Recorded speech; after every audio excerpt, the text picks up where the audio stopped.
This time around, I'm reviewing the Star Trek episode Fearless Enough to ask the question, what if the anxious guy became the smart guy for a couple of days? This is a review of the Star Trek The Next Generation episode, The Nth Degree. If you have not seen this episode and you don't want to know how a giant floating head would describe Worf's body, be warned. Spoilers beyond this point. And now, a very special Hallmark Hall of Fame presentation of Star Trek. Flowers for Reginald. Barkley and Dr. Crusher are performing a play, Cyrano de Bergerac to be exact, with Barkley as Cyrano and Crusher as Roxanne. We see Worf and Geordi and Data, Riker, and Troy in the audience. Barkley is obviously nervous and he drops a couple of lines, but they get through the scene and everyone applauds, and Data's like, "The hell? Why are you applauding? This guy sucks."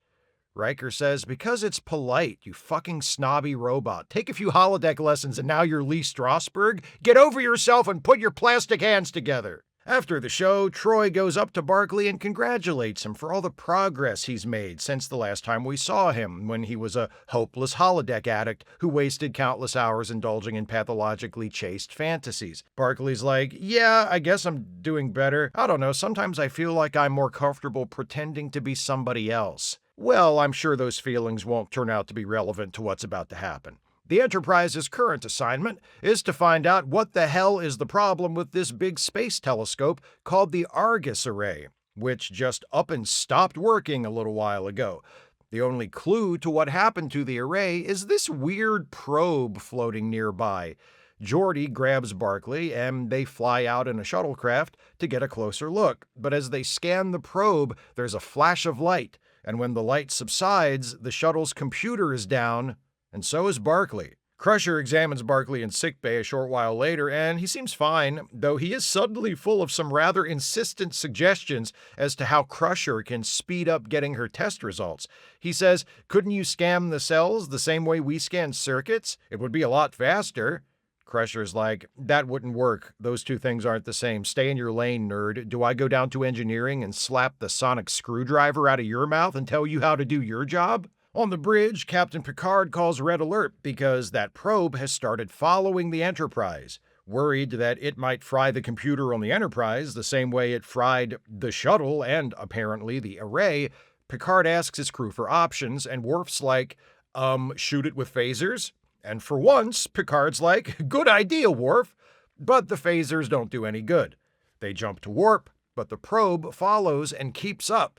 Firing torpedoes at the probe is rejected because the probe is so close that the explosion could destroy the Enterprise. Then, suddenly, the ship drops out of warp, and Barkley calls the bridge from engineering and says, "Hey, I just reinforced the shields with power from the warp engines. You can fire those torpedoes now." Picard orders Worf to fire the torpedoes, and he does, and the probe explodes, and everybody's fine. Yay! Barkley's a hero. Barkley goes up to Geordi like, "Hey, sorry if I exceeded my authority by saving everyone's life just now. Hope we're still cool. I totally respect you." Later on, Riker catches up to Barkley in the corridor and says, "So, hey, how'd you do it? How'd you get the shield strong enough so that we could kill the giant Tylenol with torpedoes?" And Barkley says, "Oh, it was a simple matter of reattenuating the micro-resonator on the interocitor to vibrate sympathetically with the isodyne rod of the receptacator." Riker's like, "Which button does that? The blue button?" There's a staff meeting where they discuss how to fix the array. Geordi says it's going to take 2 weeks because they have to shut down and repair all these fusion reactors one at a time. But Barkley steps in and says, "Actually, we can repair all the reactors at the same time, and we can be done in like 2 days. Assuming that Geordi can help me out by, following my instructions and handing me tools and shit." Geordi's like, "Great, good plan. I like this. I like where things are going." And now we get the Barkley is awesome now section of the episode, where we see Barkley rehearsing another scene from Cyrano with Crusher and just absolutely killing it, putting the moves on Counselor Troy by inviting her to take a walk with him in the Arboretum, which is unsuccessful only due to Troy's well-established and utterly unimpeachable professionalism, and teaching a hologram of Einstein a thing or two about a grand unified theory of physics in the holodeck. Geordi's like, I'm starting to think something's different about you, Barkley. And Barkley's like, yes, I am different. I'm acting like the rest of the people on this ship, a self-possessed know-it-all who oozes confidence and doesn't acknowledge the psyche-destroying traumas we experience on a regular basis. Exactly, Geordi says. I liked it a lot better when you were an anxious, poorly socialized weirdo, because then I wasn't the biggest loser on the ship. Let's go back to Dr. Crusher and see if she can figure out what's going on. So they go to see Dr. Crusher, and Dr. Crusher says, okay, so what it is the flare, or whatever it was from that probe, gave Barkley a brain boost, and now he's the smartest, most resourceful, most imaginative, most creative person who ever lived. Barkley's like, I kind of figured. Picard calls a little meeting in his office about Barkley, with Riker, Geordi, Crusher, and Troy. Because of his previously established elitist prejudice against Barkley's acting, Data has been excluded. Picard's like, so, other than suddenly being super smart and good at everything, has Barkley done anything we need to worry about here? And it's at this point that Troy says one of my favorite lines from the whole damn series. She says, well, he did make a pass at me the other night in 10 Forward. She notices the others staring at her, so she adds, a good one. Geordi points out that Barkley's big brain will be a big help to them as they work on repairing the array, so Picard's like, okay, then let's just leave him alone for now. After we fix the array, if he starts to become a problem, we'll just, I don't know, kill him or something. On their way out of Picard's office, Riker stops Troy and says, so you didn't tell us if Barkley's pass was successful or not. And Troy's like, the only thing stopping him was my unimpeachable professionalism. And Riker's like, so it was successful? There's trouble on the old array! One of the fusion reactors is about to blow, and if it does, it'll start a chain reaction that destroys the entire thing. Geordi and Barkley are in engineering trying to shut down the reactor, but Barkley's like, oh, this computer is too slow! I need something faster! So he runs to the holodeck and says, computer, hook yourself up to my brain using this one simple trick programmers and neurologists don't want you to know about. The array is about to blow. Picard orders the ensign at the helm to get the Enterprise out of there, but suddenly the computer isn't responding. A second later, the computer reboots, but now they don't have to get out of there because the reactors on the array all start to safely shut down. Picard asks the computer what just happened, and Barkley's voice answers. Riker's like, Barkley, what's going on? Did you sleep with Counselor Troy or what? Picard, Riker, Worf, and Geordi go to the holodeck where they find Barkley sitting on an elevated techno-throne with lasers zapping his head from some kind of a big node on the ceiling. Barkley explains that this was the only way to shut down the array in time. He now controls the Enterprise's computer directly, with his thoughts. Picard says, well, hey, thanks for all your help with the array, but you can unplug yourself now. But Barkley says, no, actually I can't. See, my brain is so big now that it's actually expanded into the computer, so if you pulled me out now, I would die. They have another staff meeting where Picard says, so how do we get Barkley out of the computer? Geordi says, we don't, unless we kill him. Worf's like, I don't see the problem. Data suggests setting up a bypass to cut Barkley off from accessing the engineering systems. That way, they can fly the ship to the nearest starbase and let somebody else take responsibility for killing Barkley to disconnect him from the computer. Picard's like, good idea, Geordi, do that bypass thing, whatever Data just said. Geordi crawls into a maintenance tube to do the bypass thing, and Barkley starts talking to him over the comm system. Barkley says, hey, I've been thinking about the infinite possibilities of existence, and I've described the entire universe in one simple equation. Geordi's like, that's nice, but I'm trying to work here, so... Barkley says, I've also figured out a new method of propulsion that will allow the Enterprise to travel distances we never could have traveled before and explore strange new worlds. Geordi's like, why would we want to do that when there are space telescopes to repair? Barkley creates a Star Trek thing outside the ship, and Picard's like, what's this Star Trek thing? I don't like the looks of that. And Barkley says, it's a way of bending subspace in a never-before-attempted blah blah blah. The gist of it is when we fly through the Star Trek thing, it should take us halfway across the galaxy in like a few seconds. Picard's like, but I don't want to travel halfway across the galaxy. I want to supervise repairs to scientific equipment. Troy goes to the holodeck to talk to Barkley and hopefully buy some time for Geordi to finish doing whatever he's doing. Barkley sees Troy and says, I'm sorry, we can't go for that walk in the Arboretum. Troy's like, the walk I said no to? Troy asks Barkley to stop what he's doing, but Barkley's like, nah, I'm good. So Troy goes back to the bridge. Picard tells Worf, take some security goons down there and unplug Barkley from the holodeck, please. Before Worf can get there, and before Geordi can finish whatever he's trying to do, Barkley begins to steer the Enterprise into the Star Trek thing. Worf gets to the holodeck flanked by 2 security goons, one that looks like a phys ed teacher and a dweeby one. Worf's like, "Dweeby guy, go get him!" Dweeby guy bounces off of a force field. They try shooting their phasers at the node above Barkley's head, but that doesn't do any good. The ship starts to stretch out, and time slows down as it enters the Star Trek thing. Everything's kind of weird for a few seconds, then it snaps back to normal, and the Enterprise has arrived at a location near the center of the galaxy, and there's a bunch of cool space stuff around, like there always is when they unexpectedly travel someplace far away. And then a big giant floating head appears at the front of the bridge. Picard's like, "Irvin Kershner?"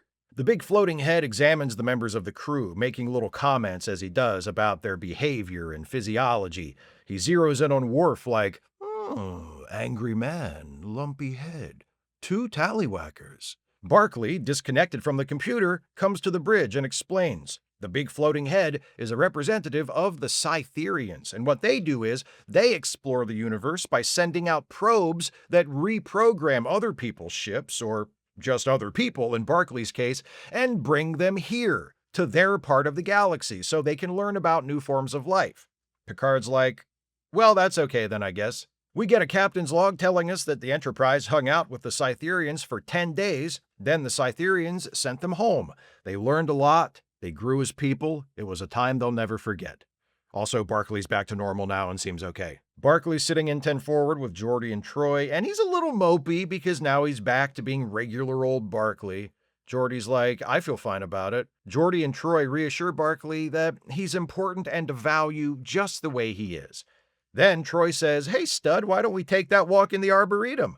On their way out, Barkley pauses to interrupt a chess game, pushing a piece 1 square over and saying to the player, "There, checkmate in 9 moves."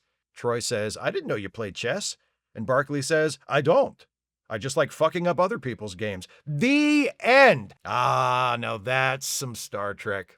There's a lot that I really like about this episode, and I'll get into some of the details here in a second, but if I had to summarize it in a single line, I would say that I like how this episode is both a typical TNG episode and a departure for TNG at the same time. Let's start with the bits that make it a departure, because there are more of those. First, it's a Barkley episode. That's not a major deviation from the norm, but Barkley only shows up a handful of times throughout the series, and when he does, he's usually the center of attention. After establishing Barkley as a nervous, insecure, socially awkward character so well in his debut appearance in the previous season's Hollow Pursuits, this episode takes a bit of a risk by showing us a very different Barkley. Bold, brash, brimming with confidence and authority. He's like the version of himself we saw him playing on the holodeck in Hollow Pursuits, only for real this time. This episode does a masterful job at reintroducing us to Barkley, showing us who he is through his awkward Cyrano performance. Even if you missed or can't remember Hollow Pursuits, you've immediately got a handle on who this guy is. And when we see him playing Cyrano again later on, after he's been changed by the probe, we've got a direct comparison we can use to chart just how different he's become. It's really well done. Beyond the presence of Barkley and Barkley taking on a different personality than his default mode, where this episode really departs from the standard TNG formula is in its plot. The mysterious alien probe that fries the Argus array and the shuttlecraft, rewires Barkley's head, and menaces the Enterprise has all the markings of an episode-long threat. Nomad, the whale ship from Star Trek IV, that spacecraft from the inner light that makes Picard live an entire other life within a few minutes, unexplained alien probes are nothing to fuck around with in Star Trek. And this one makes plenty of trouble for the Enterprise, until Barkley enables them to destroy it with like 2/3 of the episode still to go. The probe sticks around long enough to feel like a legitimate threat that our heroes are going to have to deal with for the rest of the episode, parallel with whatever's going on with Barkley, and then suddenly it's gone, and the rest of the episode feels wide open. The real threat, or apparent threat, eventually emerges from Barkley himself, but that takes time. Time which we now have to spend with Barkley, to watch him change, and to watch how the other characters, particularly Geordi, react to him changing. The way Barkley's transformation drives the plot is also atypical for this kind of story. It's neither a bittersweet Flowers for Algernon style tale, though that's obviously a major inspiration, nor is it a horror story where Barkley turns into a monster.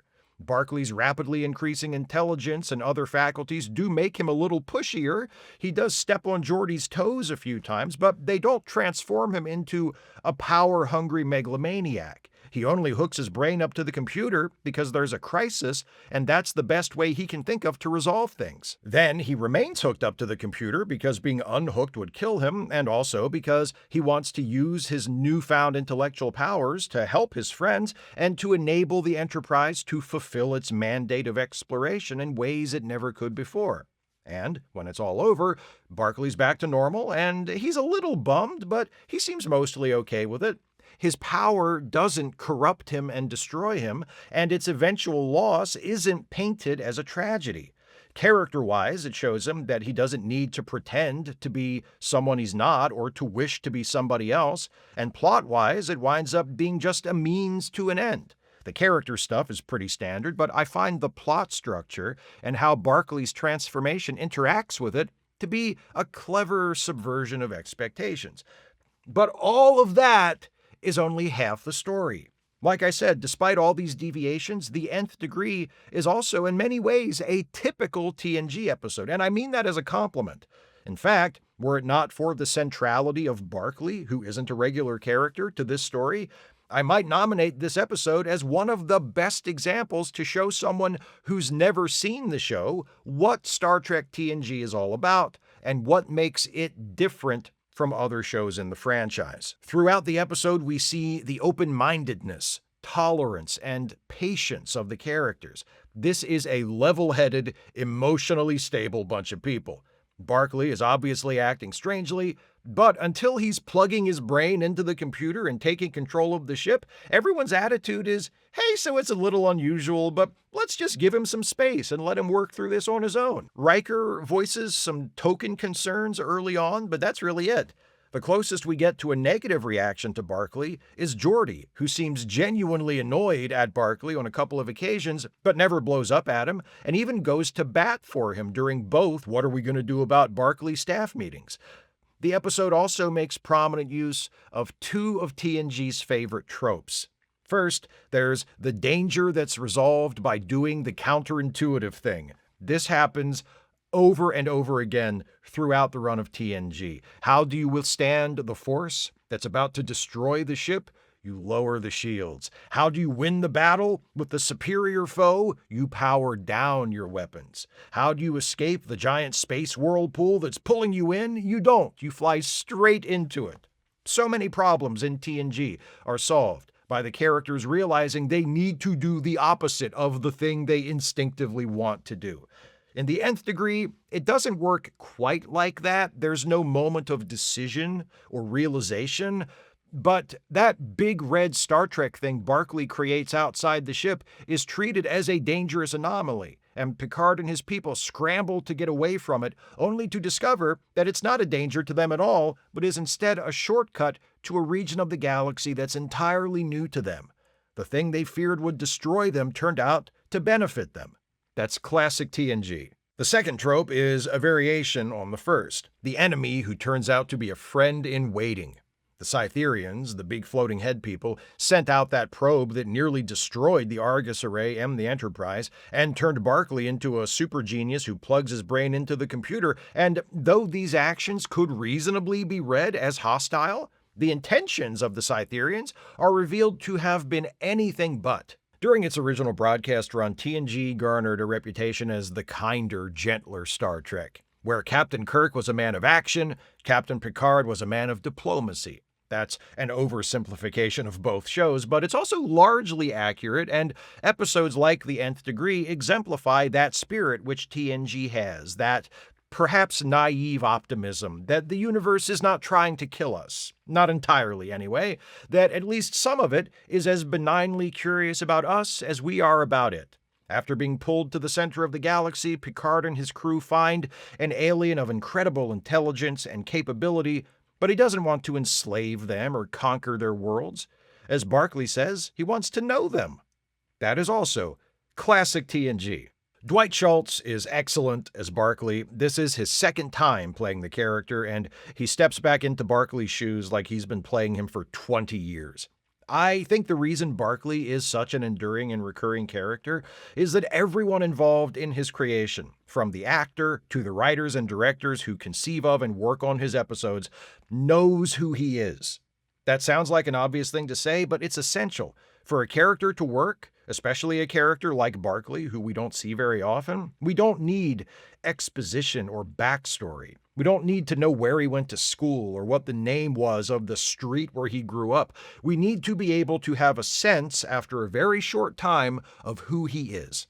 And for that to happen, the people who are inventing him need to know who he is. That's the beginning of true and truly compelling characterization, and Barkley is an excellent example of it. In this episode, Schultz gets to reintroduce us to the Barkley we knew in Hollow Pursuits, and also show us a very different Barkley. I mentioned earlier that this transformed Barkley is like the version of himself he plays in his holodeck fantasies, but that's not exactly true. He has that self-assurance, but he's not as swaggering and overbearing as he is while, say, fencing with the Three Musketeers.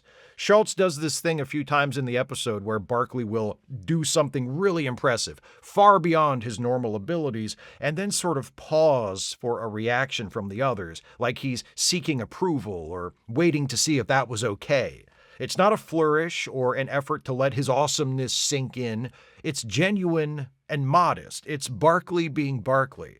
That's what I find so great about Schultz's performance here. Super smart Barkley, flirting with Troy Barkley, take charge in a crisis Barkley, great actor Barkley, they're all still Barkley. He changes a lot through the course of the episode, but there's an essential core of the character that remains constant. Beyond Barkley, there are wonderful character moments for the regulars throughout this episode. Data's honest bewilderment at the amount of applause Barkley gets for his Cyrano performance in the first scene is really funny. Beverly's stunned and moved reaction to Barkley's much improved second Cyrano scene is wonderful. Geordi's multiple moments of chagrin after being one-upped by Barkley are great. And, as I mentioned already in the summary, I love Marina Sirtis's reading of Troy's line about Barkley making a pass at her. When she adds that the pass was a good one, it's not only one of my favorite lines of the series, it's my favorite Deanna Troi line, period. I adore how casually she just throws that one away. The follow-up to that moment is great too, when Riker asks for clarification as to whether Barkley's pass was successful.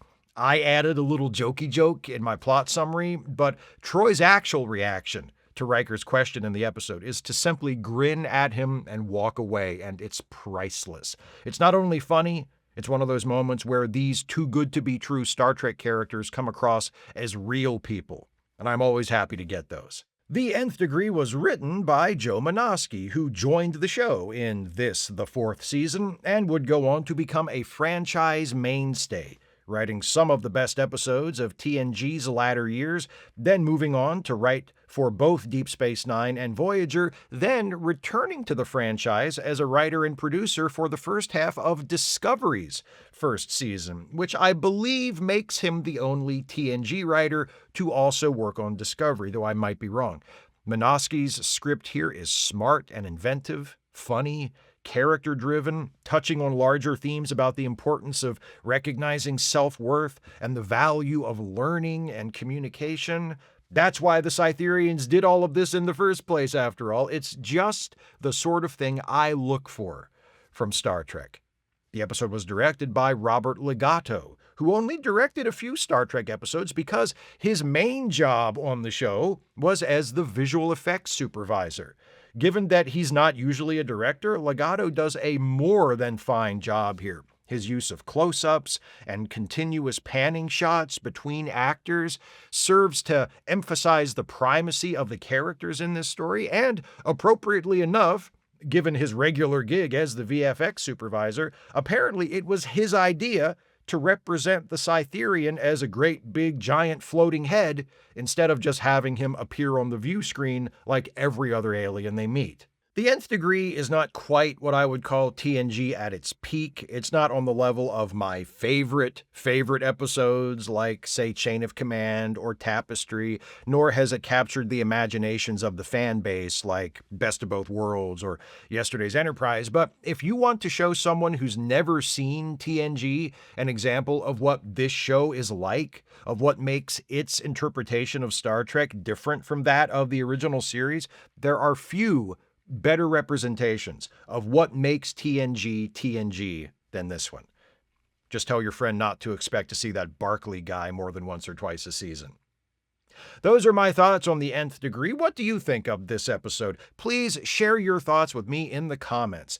If you'd like to support this channel, and I sure wish you would, if you can afford it, you can do so by becoming a patron at patreon.com/Steve Shives, becoming a channel member by clicking the join button, or by making a one-time gift by clicking the thanks button, or via PayPal or Venmo. Links are in the description. Please join me next time as this grab bag batch of reviews continues. Next up, a review of a randomly selected episode of Star Trek Deep Space Nine. The Cytherian, the big giant head in the Nth Degree, was played by an actor named K.E. Cuter, and by sheer coincidence, I assure you, because the episodes for this batch really were chosen at random, K.E. Cuter also appears in the Deep Space Nine episode I pulled from the grab bag. That episode is from Season 1 of Deep Space Nine, and it's called The Storyteller. See you next time for that.